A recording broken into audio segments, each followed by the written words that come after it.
Yo, yo, yo, what is up, everybody? Welcome back to the Savs and Four podcast. I'm Esquire Dave.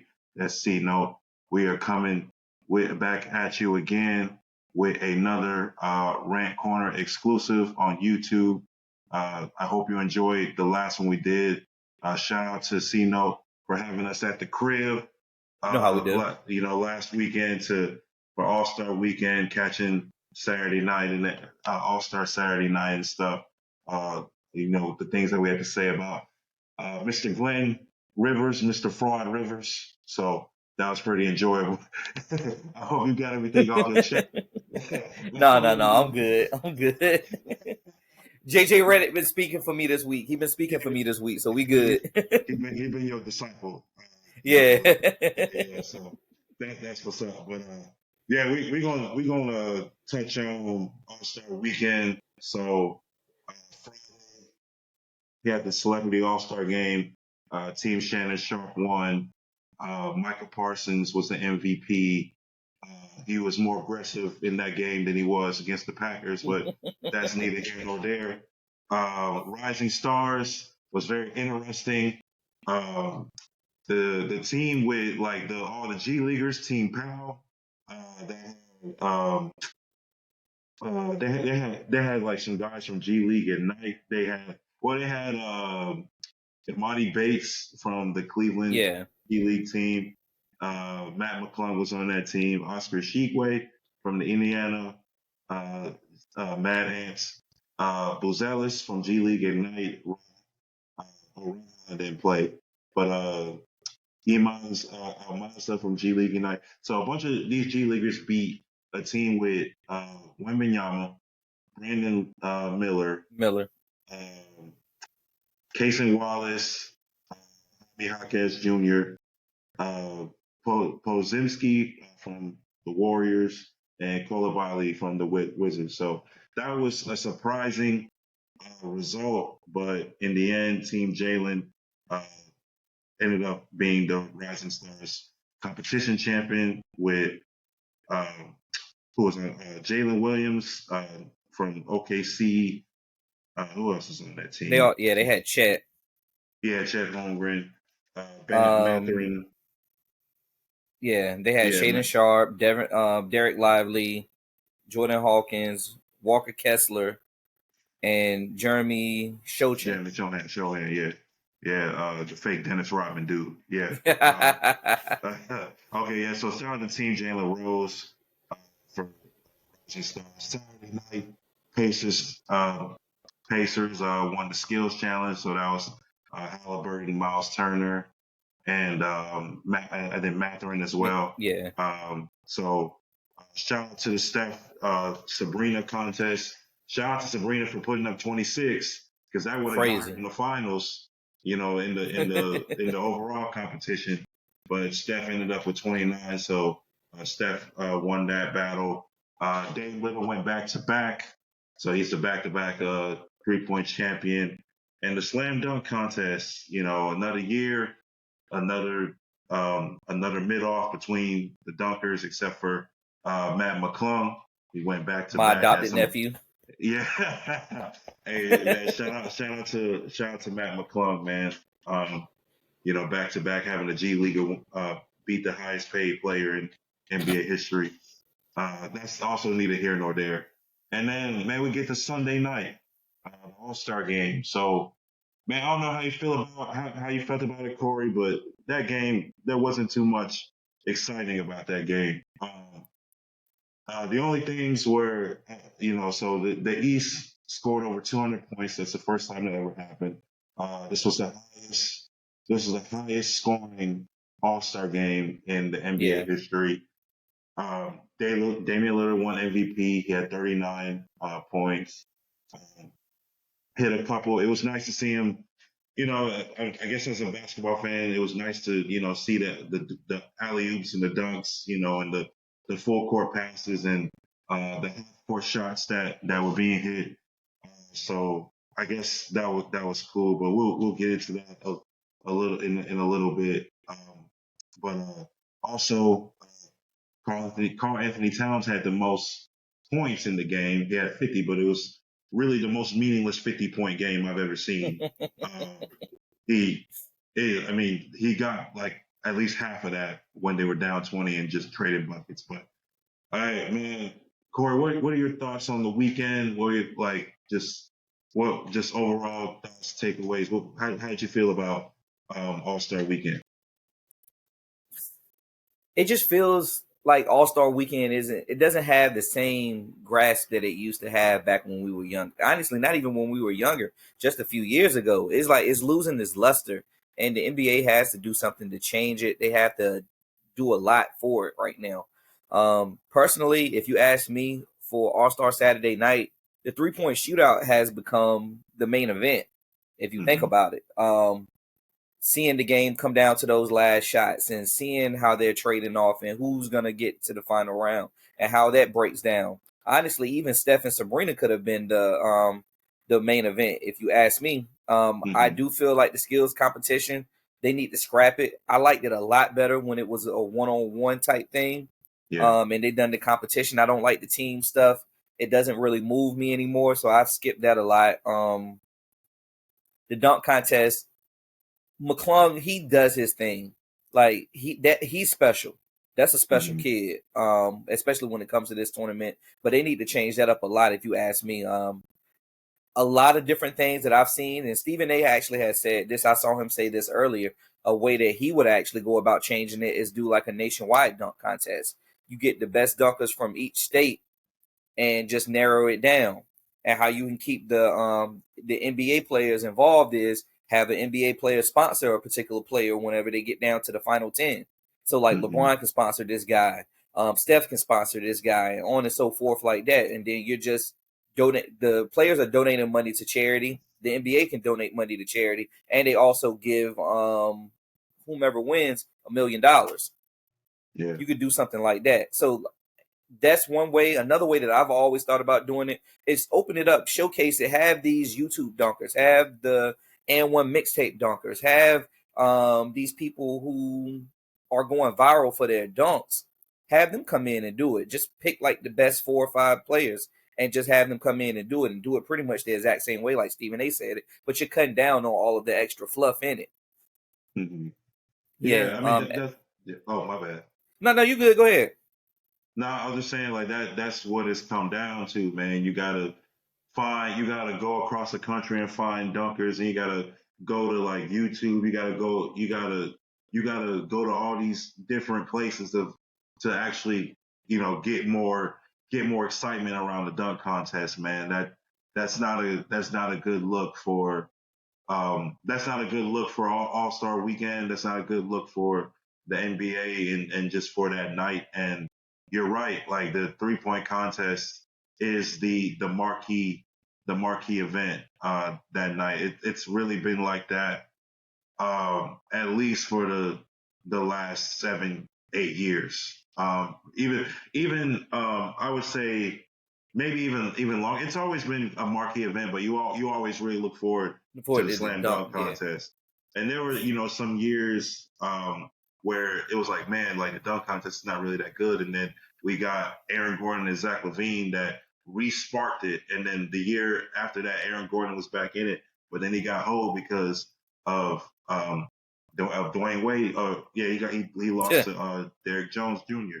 So then after that, it just spiraled down. Like no one wants to do it. None of the young stars have been wanting to do it or have been available to do it. So yeah, it's lost its luster a lot. And yeah, I think it's time for there to be, some major changes with All Star Weekend. And the skills competition, I didn't really like that at all. They tried to combine what they used to do with like the shooting stars competition where they would do like, they would have like some WNBA players there. They'll Yeah. have like some former NBA players, they have maybe some current ones, like they would try to like have like teams like mixed up, and like let's say for example they would have like Detroit. They would like, oh no, let me they would have, let's say like Phoenix for example. They'll have like one player from the Phoenix Suns and a player from like the Phoenix Mercury and an old Phoenix Suns player or something. and then they'll have like teams like that. So they try to do that along with the skills. I'd rather just it be like guards and guards versus forwards, or like I think they did that one year. That was a lot better than what they had on Saturday. So I'm gonna yeah, keep it man. high. What this is what they could do if they want to do something like that. They could either have a game of 21, or they can have a quick little pickup game. With your pickup game, you could have like let's say it's somebody from a team from Indiana. You could have a retired Pacer. You could have a current Indiana Pacer. You have somebody from the Fever, and then have somebody from the G League affiliate. Do Yeah, a 4-on-4 game, and they go into 16. Or if you want to just go to 10 because you can do it tournament style. They could do something like that, and it's getting everybody involved. yeah, yeah. I mean, like like 3-on-3, like that, like Yeah, three they're on doing in three. the Yeah. Olympics. Or if they want to just do pickup games. If you do pickup games, like you could actually run it for. I would start it on either that Thursday or that Friday and do like pickup games where you could see something that you haven't seen before. You could have like a LeBron and Jason Tatum on the same team. They running with whomever, and they just doing like open court type things. The stuff that we see on YouTube or that we see on social media that they do in the off season. Have something like that running. It's gonna Yeah, get a lot of views no matter what because it's like, yo, we haven't seen these teams before, but I I would understand why the NBA probably wouldn't want to do that because it's going to open the grounds up for tampering. Well, hey, look, we yeah. play good together. How about you come over here? I mean, I man, can see it just hit me. tampering happens like whether Adam Silver knows it or not, man. Like so, I feel like that. Yeah, I feel like that's going to exist anyway. That people just don't have to, police themselves with that True. and everything. But yeah, man. So the game on Sunday. So my how I feel about it is well going into it. I actually didn't really know. I didn't know that they had fully went back to the old format. I knew it was East versus West. I knew that they weren't going to have a draft that's normally like 2 weeks before the game. But in the past, they used to do the if you win the quarter, the Oh yeah, charity that yeah, you're playing for, you like will get some money. Um, and that would kind of be some things that the players would play for as far as they were still playing for charity on Sunday, but it was like the overall winner.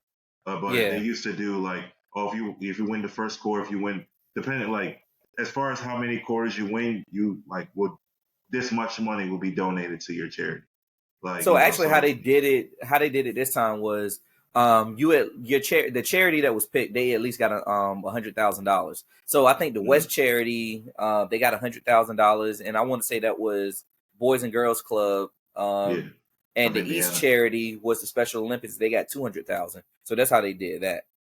Okay, yeah, I think like if I feel like from the player standpoint, they were probably like, oh man, we can't let them win all 3 quarters, know what I'm saying? Like we gotta at Yeah, least, yeah. I felt like maybe it was that. I also um missed the Elam ending that they would do.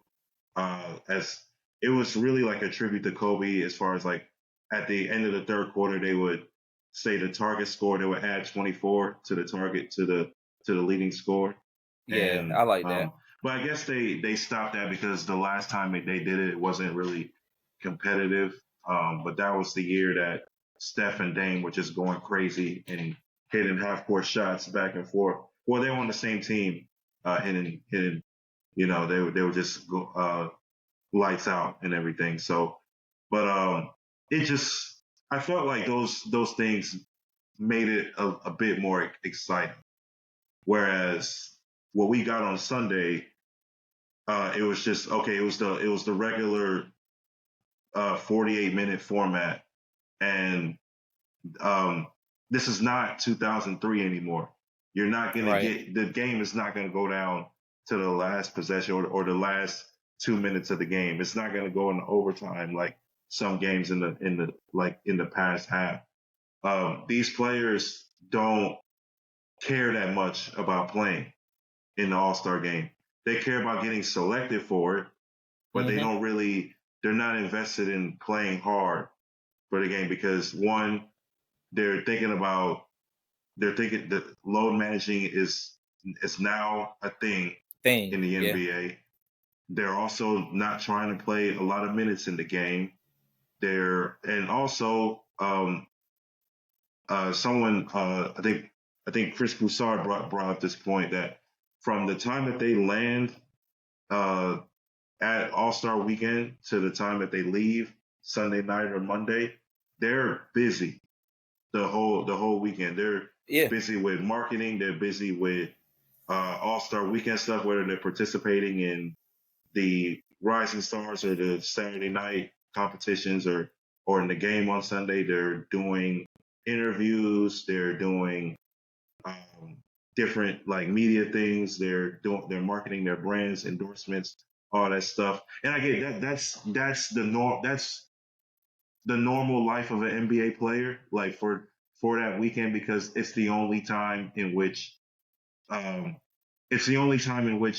the NBA or like you have the opportunity to have like a full media slate, like kind of like what Super Bowl week is in the NFL, where you have like media row and you have all those opportunities to interview NFL players and stuff. So that's what NBA All-Star Weekend is, because a lot of the NBA players are there, even whether they're playing there or not playing there, but people are there because it's just a place to be in the NBA world. So I get that. I get that players are not fully invested, but man, like there were some things that they could have kept as far as like I feel like the Elam ending, that was actually kind of what I was looking forward to. So when I heard that it wasn't gonna be, it wasn't gonna be there on Sunday, I was like, man, and that because you can at least guarantee, okay, the All-Star Weekend. I look forward to. I don't mind seeing, like the crazy the crazy passes. I don't the alley oops, the full court passes for dunks, all the stuff that you normally won't see in a game, like Giannis shooting threes, Jokic trying to dunk even though he can barely jump. What else? Luka shooting from 70 feet with 40 seconds left on the clock. Stuff that they won't do in a game. Dang Lillard hitting half court shots. Just walking down court. Just for the hell of it. All that's exciting to see in the first three quarters. But at least in the fourth quarter, niggas are going to strap up. Niggas are going to play defense in the fourth quarter. That's what Shout you out to 2001. at least guarantee. That's what you can at least guarantee, man. And even, man, what was the year? I think it was the first year that they had the Elam ending. That there was, they had I think Trae Young was a starter that year. They subbed him out for someone bigger so that they can guard someone else on the other team. And that was like when you actually like saw. That was like really the last time you saw like really competitive 2020, defense in the first quarter. So yeah, that was the last time. And like most of the time, the game is usually close after three quarters. So you can at least expect to see some defense or some type of intensity in the fourth, but that wasn't the case on Sunday. But I think that aspect makes it a better game. But what do you believe makes the game? What do you think is fixed? Should be fixed about it?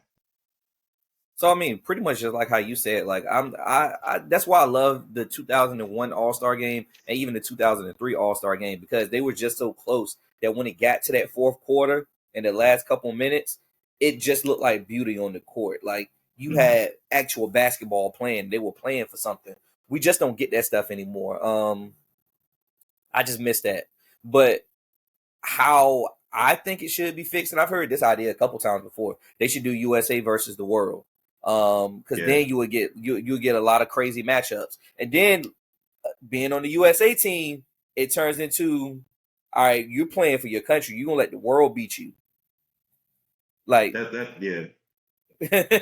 you're playing for a purpose at that point then, and it's not just really the charities at that point. You're playing for bragging rights, because we look at it now, the world has almost caught up with America. So if you still want bragging rights, especially if you're a LeBron, you're a Steph, you're a KD, a Jason Tatum, these people who have won gold medals, like your name is still attached to this because you're still in the league, you're still on these teams.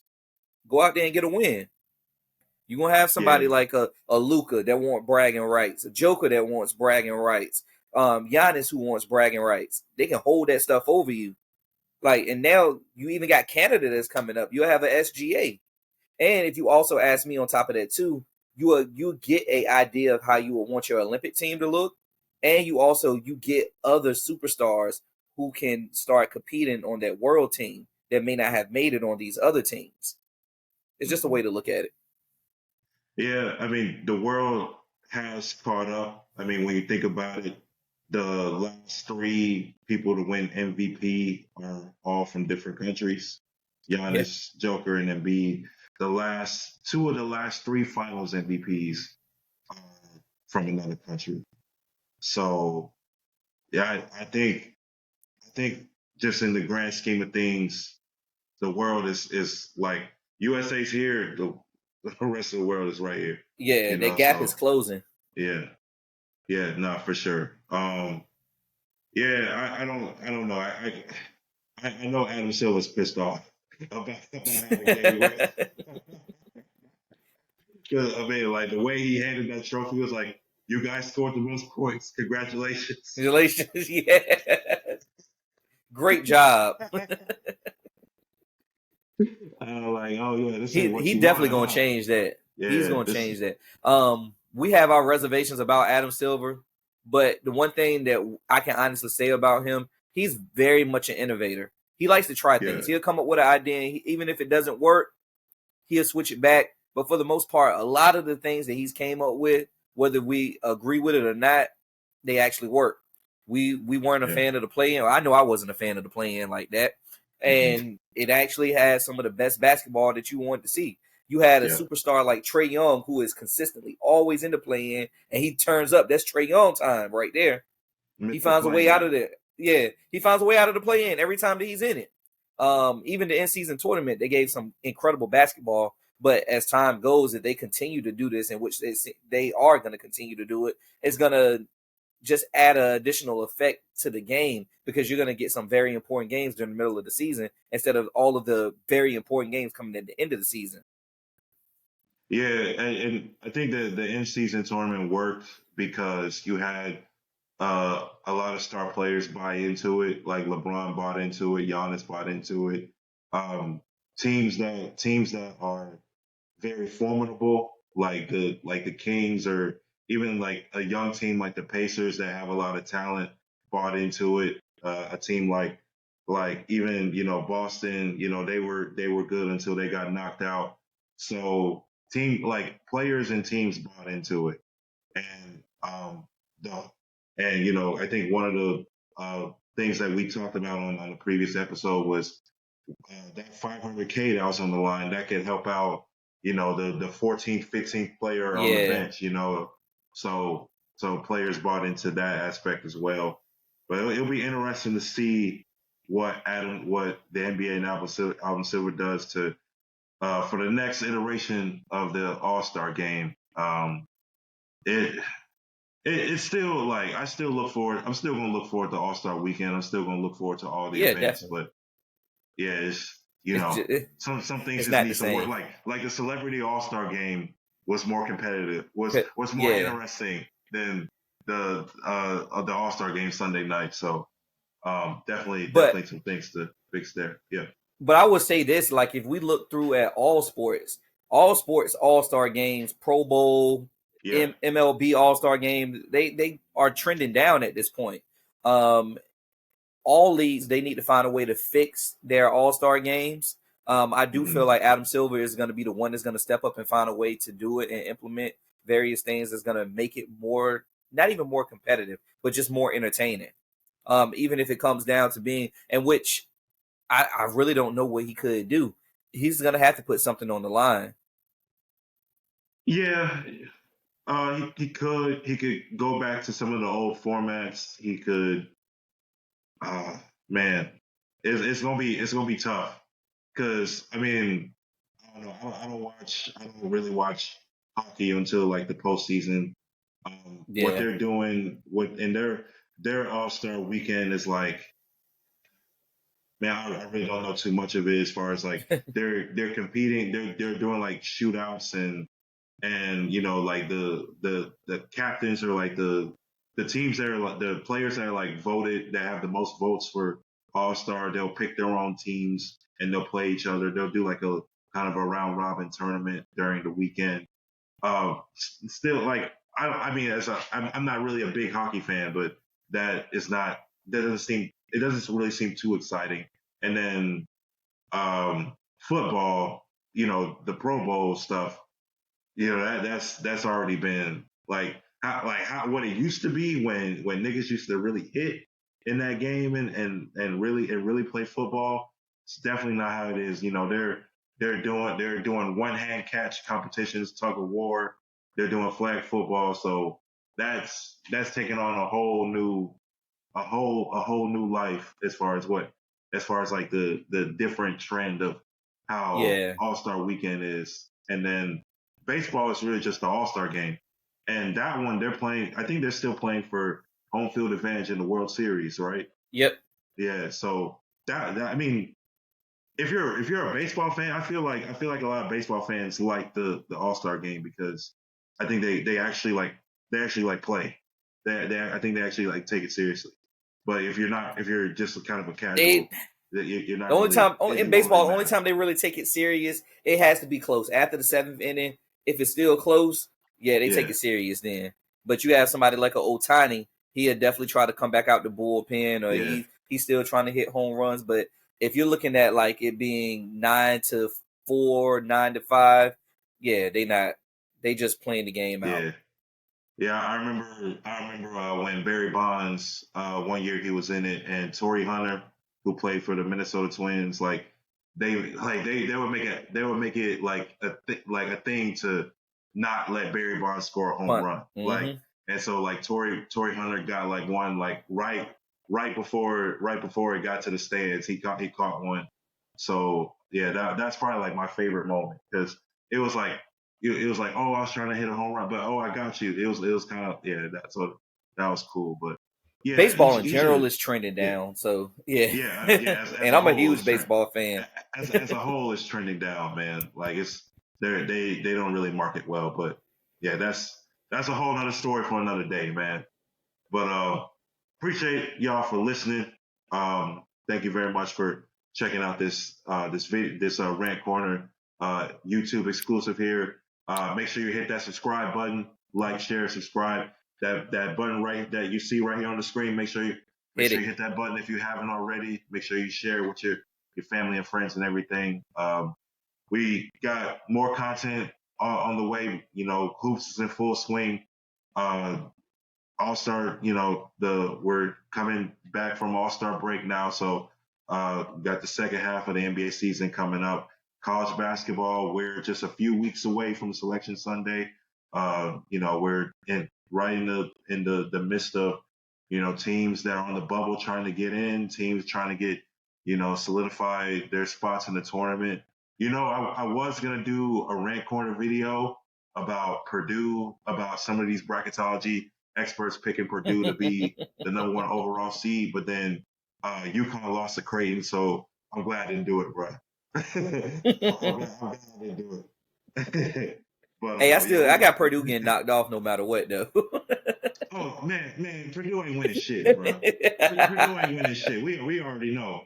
We already know that. But hey, man, we gonna talk a lot more about that in our Yeah, we upcoming got to see how the episodes. brackets break. Yeah, we definitely gonna have to see about how the brackets work out. But appreciate y'all for listening. That's C-No here. Esquire Dave, Savage and 4. Until next time, we are out.